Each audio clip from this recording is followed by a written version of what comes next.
नमस्कार दोस्तों, मेरा नाम है विजय कुमार। आप देख रहे हैं कॉमिक्स पिटारा चैनल को। तो चलिए दोस्तों, हम लोग खजाना सीरीज की कॉमिक्स पढ़ रहे थे और ये इस सीरीज की सबसे लास्ट कॉमिक्स है। और इस सीरीज की मैंने बाकी सारी कॉमिक्स को अपने चैनल पर अपलोड कर दिया है। आप नागराज कॉमिक्स प्लेलिस्ट पर जाकर चेक कर सकते हैं। और ये सीरीज बहुत ही खास है क्योंकि इस सीरीज में आप नागराज की स्टोरी के बारे में जानने वाले हो और इस कॉमिक्स में आप नागराज के जन्म की कहानी के बारे में जानेंगे। तो चलिए इसकी शानदार स्टोरी को हम शुरू करते हैं। तो आप देख सकते हैं इसका कवर पृष्ठ जो कि कुछ इस तरह का है। ओके, नागराज अपने चाचा नागपाशा की बातों के जाल में फंसकर अपने अतीत से जुड़े रहस्यों को जानने और तिलिस्म में रखे खजाने को हासिल करने निकल पड़ा। तिलिस्म की जानलेवा भयंकर मुश्किलों को पार करता हुआ जब वो खजाने के बक्से तक पहुंचा तो नागपाशा भी वहां अपनी असली रंग दिखाने पहुंच गया, लेकिन नागराज और नगीना उसे भगा देने में सफल हो गए। फिर नागराज और नगीना ने उस बड़े बक्से को खोला और ये देखकर उन दोनों की आंखें फटी की फटी रह गई कि बक्सा खाली था। न उसमें नागराज के अतीत से संबंधित कोई पांडुलिपि थी और ना ही था अकल्पनीय बेशकीमती खजाना। नगीना और नागराज के मस्तिष्क अभी तक साए साए कर रहे थे। कुल देवता कालजयी जैसे अपराजित शक्ति वाले प्राणी के होते हुए आखिर खजाना और उसमें रखी पांडुलिपि कौन ले गया? नहीं, कालजयी के रहते ये खजाना कहीं नहीं जा सकता था। ये खजाना कालजयी के अंतर्धान होने के बाद गायब हुआ है। यानी जिसने भी खजाना गायब किया है उसने ये खजाना तब गायब किया होगा जब हम नागपाशा से लड़ रहे थे। कमाल है, आखिर वो रहस्यमय शख्स कौन हो सकता है जो न सिर्फ खजाने के बारे में जानता है बल्कि उसको तिलिस्म के अंदर से पलक झपकते ही ले जाने की क्षमता भी रखता है। अगर मुझे 1 मिनट, ये बक्से में क्या पड़ा हुआ है? Face mask? ये तो कोई फेस मास्क है। फेस मास्क जरा दिखाना तो। नगीना ने फेस मास्क का मुआयना किया तो उसकी आंखें फैलती चली गई। ओह ओह, क्या हुआ नगीना? खजाने को ले जाने वाले का पता? ओह, ये मैं जोश में क्या बकने जा रही थी। क्या कह रही थी तुम नगीना? कुछ नहीं, पहले इस डरावने तिलिस्म से बाहर तो निकलो। वो तो ठीक है, लेकिन हम बाहर कैसे निकलेंगे नगीना? जिस रास्ते से हम अंदर आए थे उसी से बाहर निकलने की कोशिश करते हैं। 1 मिनट, उस कोने से रोशनी कैसी आ रही है? कमाल है, यहाँ पर तो एक दरवाज़ा सा खुल रहा है। ये जरूर इस तिलिस्म का निकास मार्ग है जो तिलिस्म टूटने के बाद अपने आप ही खुल जाता होगा। यानी वो खजाना ले जाने वाला भी यहीं से खजाना ले गया होगा। अभी वो ज़्यादा दूर भी नहीं गया होगा, जल्द ही। ओह, खुली हवा। अब मेरा काम खत्म हुआ नागराज। मैं एक दोस्त के नाते तुम्हारी जितनी मदद कर सकती थी उतनी कर दी। अब मैं चलती हूँ, कई ज़रूरी काम निपटाने हैं। इतनी भी जल्दी क्या है नगीना? पहले मुझे ये तो बताती जाओ कि वो मास्क किसका था? कौन ले गया है मेरा खजाना और पांडुलिपि? ये मुझे क्या पता नागराज? तुमको पता है नगीना, तुम खजाने के बक्से में पड़ा वो मास्क पहचान गई थी। बताओ किसका है वो मास्क?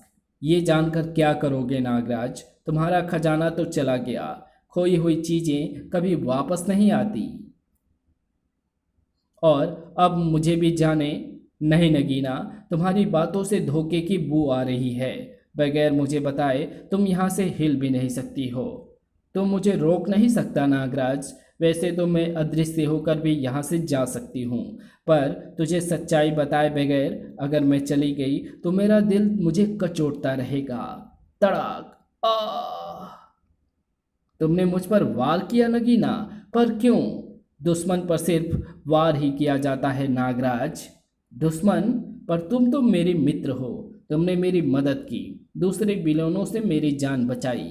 मैं तुम्हारी मित्र सिर्फ अपनी सुविधा के लिए बनी हुई थी नागराज, और दूसरे विलेनों से तुम्हारी जान मैंने सिर्फ इसलिए बचाई क्योंकि खजाना उसी को मिलता जो तुम्हारी जान लेता, और मैं ये नहीं चाहती थी कि खजाना मेरे अलावा कोई और हासिल करे। लेकिन साथ ही साथ मुझे नागपासा के नियत पर भी शक हो रहा था, इसलिए बाद में मैं तुम्हारी मित्र बन गई। अगर नागपासा मुझे धोखा देता तो मैं तुम्हारी सहायता से उसे खत्म कर देती, और अगर वो खजाना मुझे दे देता तो मैं तुमको नागपासा के हवाले कर देती। दोनों ही परिस्थितियों में जीत नगीना की होती नागराज। अच्छा किया जो तूने अपना असली रूप मुझे दिखा दिया नगीना। तेरे जैसे दोस्त ही दोस्ती के अमृत में विश्वासघात का जहर घोलते हैं। अब मैं तुझे सच बोलने पर मजबूर कर दूंगा। ये बच्चों वाला खेल छोड़ो नागराज।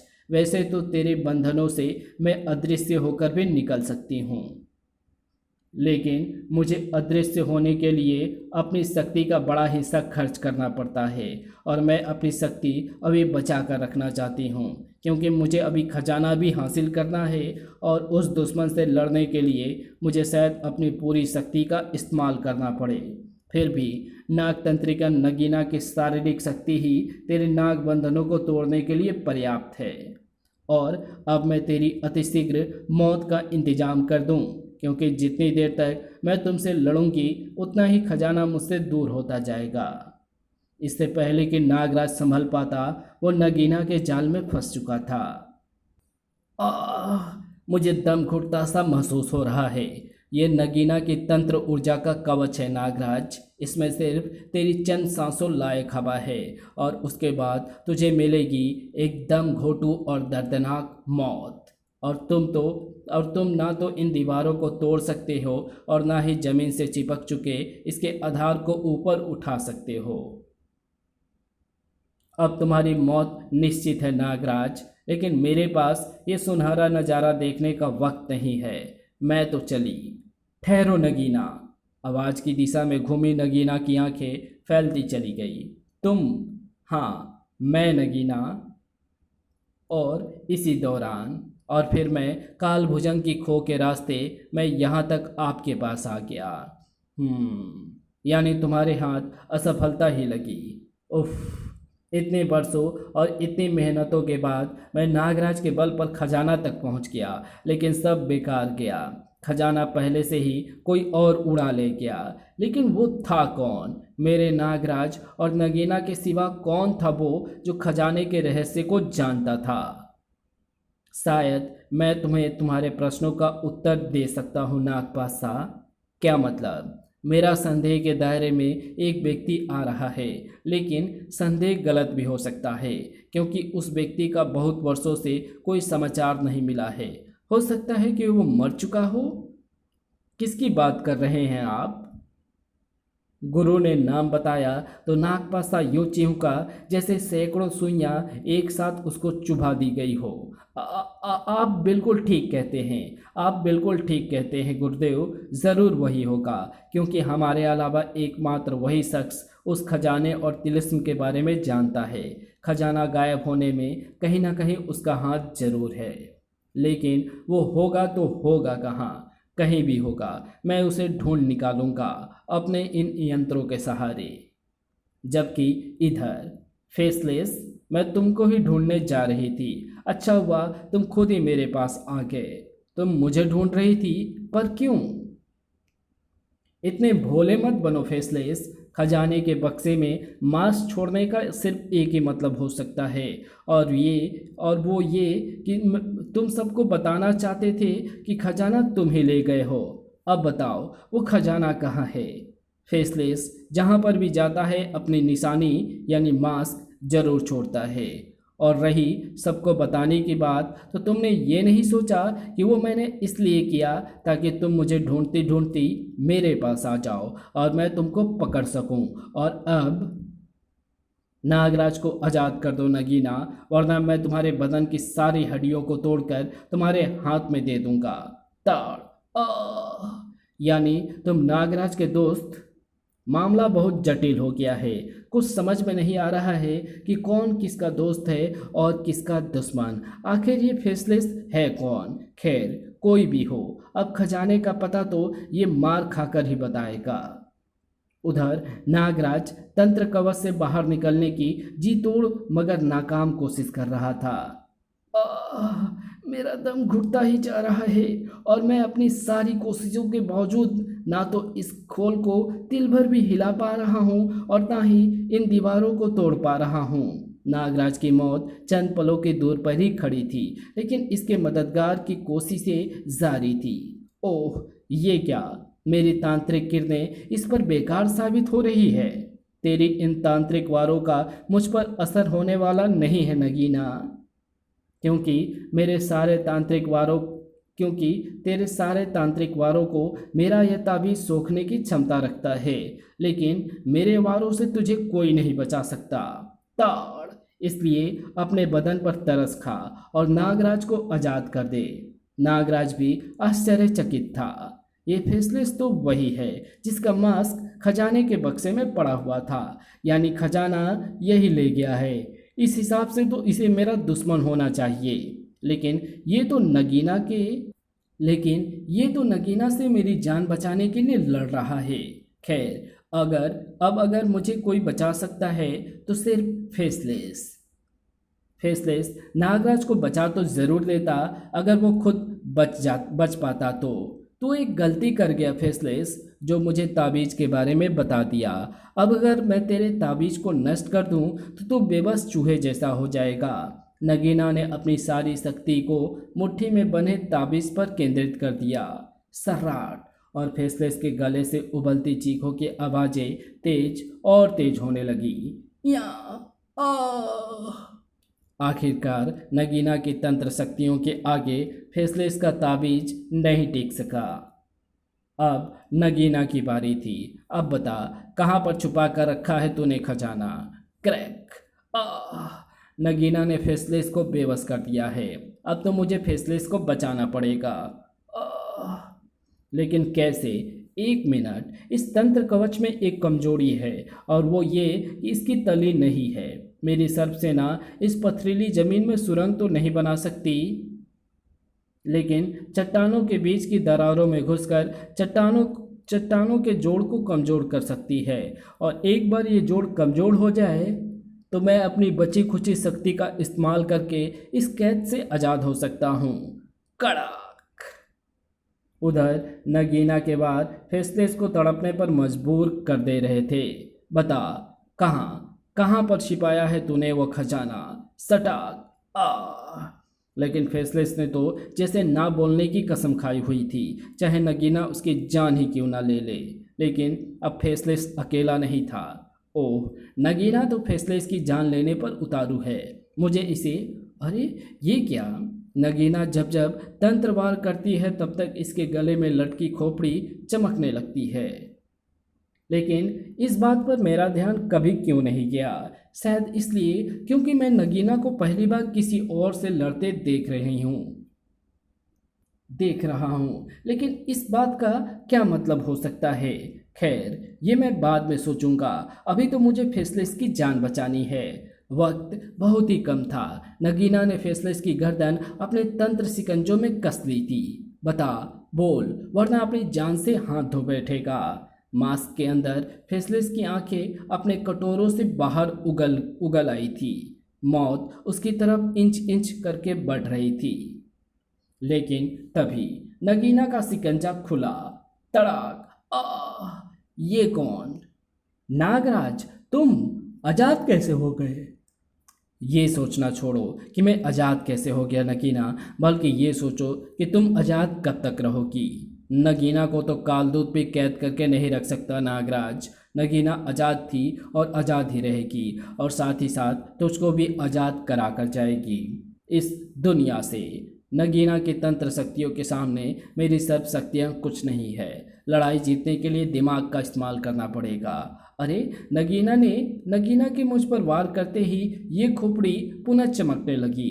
कहीं ये खोपड़ी ही नगीना की शक्तियों का केंद्र तो नहीं है? खैर, इतना दिमाग लगाने की जरूरत नहीं है। खोपड़ी की माला इसकी गर्दन से अलग करते ही सच्चाई पता लग जाएगा। नागराज ने बिजली की तरह लपक कर खोपड़ी की डोर को थाम लिया, लेकिन उसका शक्तिशाली झटका भी डोरी को नागीना के शरीर से अलग ना कर सका। ओह, तो तू ये तंत्रमुंड पाने की कोशिश कर रहा है। तड़ाक! यानी तू समझ गया है मेरी शक्तियों को असीमित बनाने वाला ये मुंड ही है। इसके बगैर नगीना की शक्तियाँ उतनी घातक नहीं रह जाती और इसके संपर्क में नहीं रहने पर मैं अपनी अदृश्य शक्ति और प्रतिरूप शक्ति का प्रयोग नहीं कर सकती। लेकिन एक बात और सुन ले, ये खोपड़ी की डोरी मंत्रित है। दुनिया की कोई भी शक्ति इसे काट नहीं सकती। ये तंत्रमुंड नगीना के शरीर से कभी अलग नहीं हो सकता। आह! नगीना की बात सच लगती है। मेरे शरीर में अनगिनत सर्पों का असाधारण बल है, फिर भी मैं इस मामूली सी देखने वाली डोर को तोड़ नहीं सका। अब कोई और रास्ता ढूंढ निकालना होगा, अति शीघ्र। एक मिनट। नगीना के अनुसार इस संसार की कोई भी शक्ति मंत्रित डोरी को नहीं काट सकती, लेकिन अगर वो शक्ति संसार के बाहर की हो तो, जैसे ये नागफनी सर्प जो देव कालजयी ने मुझे आशीर्वाद में दिए हैं, शायद ये नगीना के तंत्रमुंड की मंत्रित डोरी को काट सके। नागराज की तरकीब काम कर गई। नागफनी सर्पों के तेज नेजों ने डोरी को काट दिया। खोपड़ी दूर जा गिरी, लेकिन नगीना की शक्तियों पर कोई फर्क नहीं पड़ा। कड़ाक! आह! ये क्या? आश्चर्य मत करो नागराज, ये खोपड़ी जब तक मेरी शक्ति घेरे के अंदर रहेगी तब तक इसकी शक्तियाँ मुझ तक पहुँचती रहेगी। तो फिर मैं ऐसा इंतजाम कर देता हूँ कि ये तंत्र किरणें तुम तक ना पहुँच सके। नागराज के सर्पों ने खोपड़ी को पूरी तरह से ढक लिया और नगीना तक तंत्र किरणें पहुंचना बंद हो गई। पसीने पसीने हो उठी नगीना, लेकिन फिर भी उसने कदम पीछे नहीं हटाया। अब तेरे वारों का असर मामूली रह गया है नगीना, ये बात तूने ही मुझे बताई है ना। अब मैं तुझे कहीं जाने नहीं दूंगा। धड़ाक! वाह नागराज, जरा बहती गंगा में मुझे भी अपने हाथ धो लेने दो। ताड़! आह! नगीना की शक्ति को कम करके चूहे अपने आप को शेर समझ रहे हैं, लेकिन एक बार अगर तंत्रमुंड मेरे हाथ में आ गया तो उसके बाद तुम लोगों की खैर नहीं। नगीना सब कुछ भूलकर खोपड़ी की तरफ लपकी और उसके हाथ में कई विष भरे दांत आ गिरे और इन काटने वाले सर्पों में नागफनी सर्प भी शामिल थे। वैसे तो नागतंत्रिका नगीना पर सांपों का विष बेअसर था, लेकिन इन विषों में नागफनी सर्पों का विष भी शामिल था। वे नागफनी सर्प जिनके विष दंतों में भरा था कालजयी देव का विष। नगीना पर नशा सा छाने लगा। मेरा सिर घूम रहा है। इस अवस्था में मैं नागराज और फेसलेस का एक साथ सामना नहीं कर सकती। अब मुझे अपनी शक्ति को एकत्रित करना होगा और उसके बाद मैं फिर वापस आऊंगी और इन दोनों से निपटूंगी। अभी मैं तंत्रमुंड के संपर्क में हूँ, इसलिए अपनी अदृश्य शक्ति का प्रयोग कर सकती हूँ। नागराज, ये तो अदृश्य हो रही है, हम इसको रोकने के लिए कुछ भी नहीं कर सकते फेसलेस, लेकिन अब मुझे इसकी कमजोरी का पता चल गया है। अगली बार ये मेरे हाथों से बचकर नहीं जा पाएगी। तुमने मेरी जान बचाई, इसके लिए धन्यवाद नागराज। नागराज के चेहरे पर मित्रता का कोई भाव नहीं उभरा। मैंने तुम्हें नागपासा के अड्डे पर बाकी विलेंस के साथ देखा था, तुम उनमें से ही एक हो। तुमने नगीना से मेरी जान बचाने के एवज में जो एहसान किया वो बराबर हो गया। अब चुपचाप खजाना मुझे सौंप दो। नागराज के बेतेवर देखकर एक पल के लिए सिहर उठा फेसलेस जल्दी संभल कर बोला, तुम मुझे गलत समझ रहे हो नागराज, मैं उनमें से नहीं हूँ। नागपासा के अड्डे पर मैं एक खास मकसद के तहत मौजूद था। रही बात खजाने की, तो मुझे उससे कोई सरोकार नहीं है। वो मेरे पास तुम्हारी अमानत है, तुम जब चाहो उसे ले जा सकते हो। अगर ऐसी बात है तो तुमने खजाना तिलिस्म से उड़ाया क्यों? बचाव के लिए। अगर मैं ऐसा ना करता तो वो खजाना नागपासा के हाथ पड़ चुका होता। इसलिए जिस समय तुम और नगीना नागपासा से लड़ाई में व्यस्त थे तो मैं चुपके से सारे खजाने को वहां से उड़ा कर ले गया। लेकिन तुम इस तिलिस्म में पहुंचे कैसे? कौन हो तुम? समय आने पर सब पता चल जाएगा नागराज। फिलहाल तो तुम मेरे साथ चलो ताकि मैं तुम्हें खजाने रूपी तुम्हारी अमानत सौंप दूं। कहाँ ले जाना चाहता है ये मुझे? कहीं ये मुझे फिर किसी जाल में तो नहीं फंसा देगा? मुझे इससे पूरी तरह सावधान रहना होगा। इस कहानी को यहीं समाप्त करते हैं। इसके आगे कहानी पढ़ेंगे इसके पार्ट 2 में। तो मिलते हैं इसके दूसरे पार्ट में, तब तक के लिए बाय। अगर आपको ये वीडियो पसंद आई हो तो इस वीडियो को लाइक शेयर कमेंट ज़रूर कर देना। चैनल पर नए हो तो चैनल को सब्सक्राइब कर ऑल नोटिफिकेशन को सेलेक्ट ज़रूर कर देना। Thanks for watching my videos.